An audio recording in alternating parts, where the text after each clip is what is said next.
مهر بزربين لدوزين لير دما بينو لدما مقرن تا استناورم بتنی ملوانی بگم خیلی دل بتنی ملوانی دکا سامی رو درست بیتن او ملوانه وز استافري داير دخن شي كات خو برو ملواني كبكان اما هر بزربين لدوزين لير دما بينو لدما مقرن لو زغورني دي 500 متر لزيدور يعني دوتنا يعني ملوانه نا اتزل دا جيني زو بيوندي با اتزل وني ودعز لمرني كابل خو بيزارك نلوز دي دوز كره زوريش فرقه كاكا ما يستوى لا درت مشاتك سام هي بتخوت ور غيره تبي ملوانه بتسنا عتمه دخن شي كده بيشتيها والله خارع مولد قندينا يعني زي ما زي بقول قندينا ديتن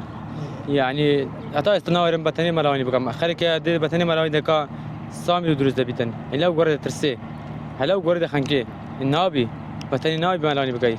كلابوي زي فرق لا اديكو زي فرق لك مصباح النفرتي ده زار فكرو درست بیتن لا زي زاروي اخو هلا مصباح زاروي خرج هي تنكزنا مصباحي خنكاي صار كسيان رزقاك تدا مصباحي شرني هل بيت كابره للزيبي